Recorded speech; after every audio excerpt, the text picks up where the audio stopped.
Throughout the ages, architects and engineers have designed and built the great structures that have made our world and withstood the test of time. Hi, I'm Ed Asner. Welcome to Architects and Engineers. Let's look now at modern steel frame buildings. This is the Empire State Building, a marvel of modern architecture. It was built to last. Architects and engineers of today use computers to design and engineer buildings that will endure the forces of nature, such as earthquakes, fires, and hurricanes. This modern skyscraper was also built to last.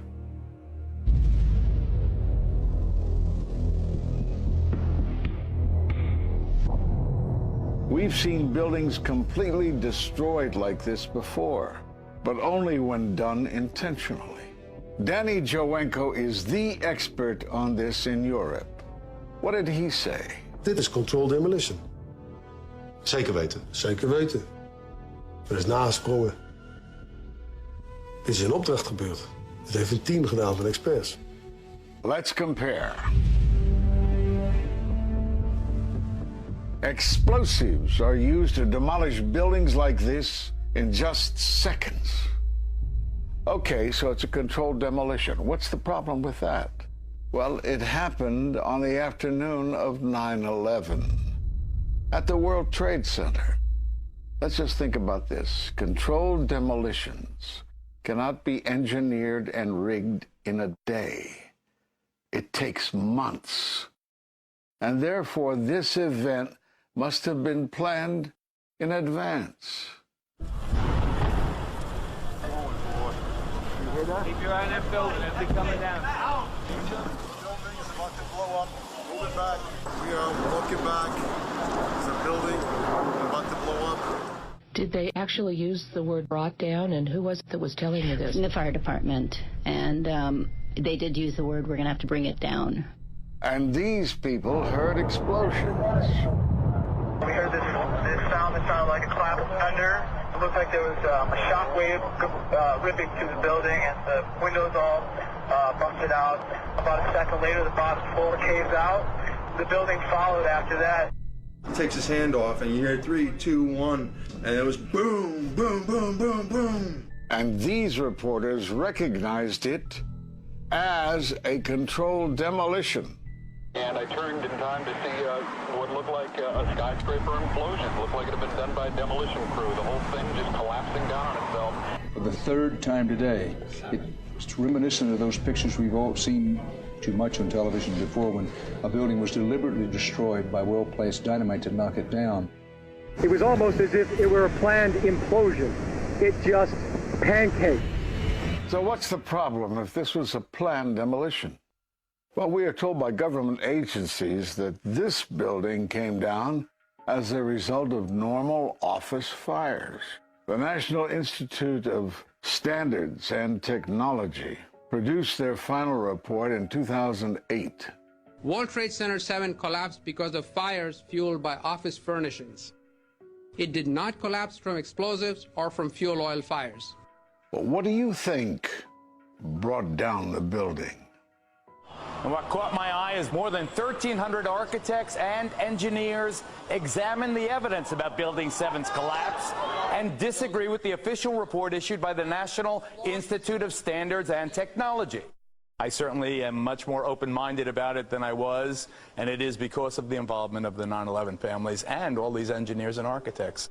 You are about to hear from architect of 23 years, Richard Gage, AIA, member of the American Institute of Architects and founder of Architects and Engineers for 9/11 Truth. Now there are more than 1,500 architects and engineers who say that it could not have been brought down by office fires. They are backed by 9/11 family members who are calling for an independent, unbiased investigation. I'm Richard Gage. Fires have never before caused the collapse of any skyscraper. even though there are numerous examples of much hotter, larger, and longer-lasting fires in these buildings. And in the case of Building 7, the fire that NIST said started the collapse had actually burned out over an hour before. It could not have caused the collapse, as NIST claims.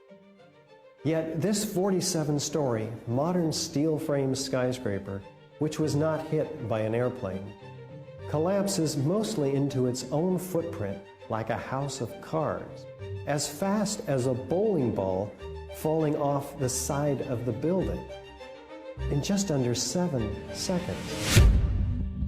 Listen to the experts. Building number 7 descended in free fall for the first 100 feet, which means that there was absolutely no resistance to the descent whatsoever. NIST has admitted it went into free fall for 8 stories. And going from motionless to free fall instantly, that's a bothersome part of the puzzle because NIST never explained it. We've got a building that came down in its own footprint, so all of the columns really needed to be severed at the same time in order for that structure to fall the way that we saw. The symmetry is the smoking gun. The whole building completely comes down in one continuous motion. There couldn't have been any structural resistance. According to NIST, the failure occurred at column 79 on level 12. They're talking about a single columnar collapse or failure that resulted in a total collapse of the building. It is possible that you could have a local failure as a result of a connection failing. But the likelihood of that failure dragging the entire building in such a fashion that all the columns would fail at the same time is an impossibility. Impossibility? Yes. What I saw, it was a classic implosion. The center of the core, the penthouse area, starts to move first, and then the building follows along with it. I'd like to know why NIST excluded the document from FEMA in Appendix C that documented the evidence of melting steel. Why is this forensic evidence not being included in the report? In an office fire, you cannot generate enough heat to melt steel. And yet we have evidence of molten iron. R.J. Lee Company, USGS, and Dr. Stephen Jones's work, all three separately found these microspheres. In the dust, we found what we characterize as unreacted thermitic material in the shape of some very tiny red-gray chips, which have different properties, and in the reaction they produce molten iron, which is the prime indication of a thermitic reaction. And such a reaction can be used to destroy steel structures.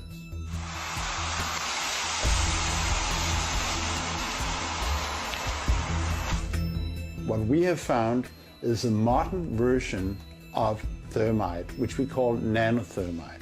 There were these iron microspheres present in all of the dust samples that needed to have been formed in extremely high temperatures. I've independently seen thermitic activity within 2 separate independent samples of World Trade Center dust. My contention, based on finding thermite residue in the dust, is that it happened before. It didn't happen after in the fires that ensued in the rubble pile afterwards. All the characteristics of the microspheres tell me that thermite was involved in melting those steel beams.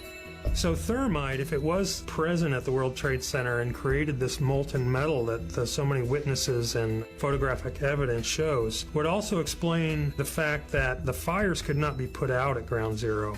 The only thing that is consistent with all of the evidence that we have that could cause such a thing is the use of thermite to cut through the steel. You'd get down below and you'd see molten steel. Molten steel running down the channel rails. Like you're in a foundry. Yeah. Like lava. Like it was lava. From a volcano.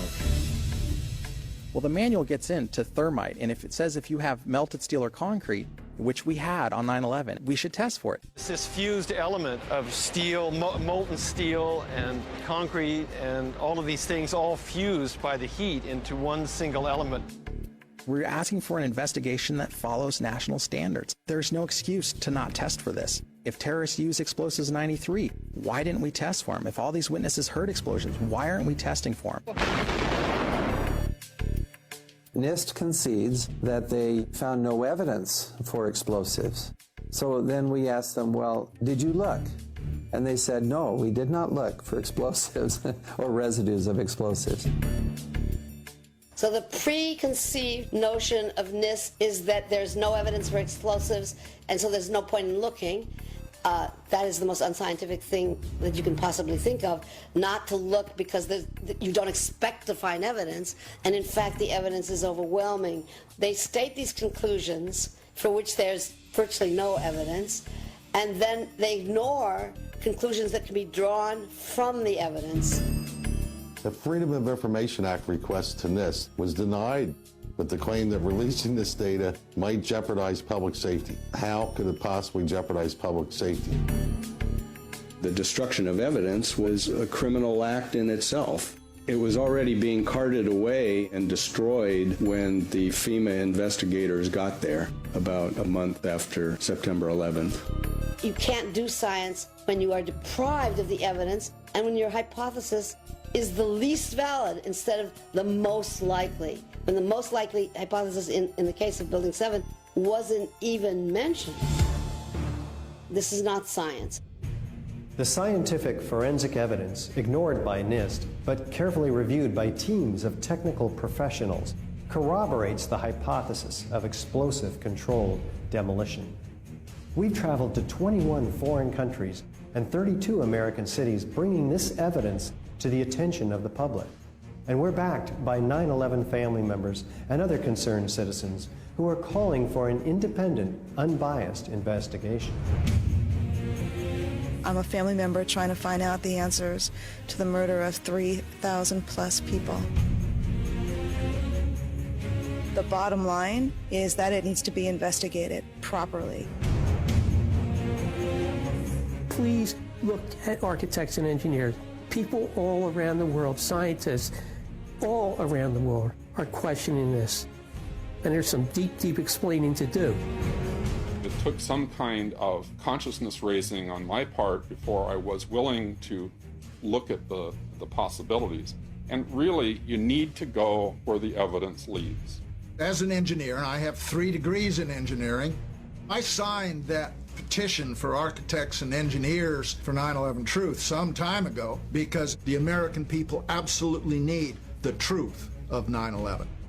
Look at the evidence. In fact, I'll say this very categorically. Any reasonable person who looks at the evidence that's been brought forward has got to come away with the feeling that something has to be done, a real investigation has to be put forward. We will never heal. This country will never, ever, ever forget that day. We have to demand a new investigation. I want justice here. The country owns this. We were all victims. You all should want answers. It's not just ours, not just mine. We all lost something that day. It's distressing for everyone to come to terms with this evidence, but we must pursue the truth wherever it leads. Look at the evidence and decide for yourself.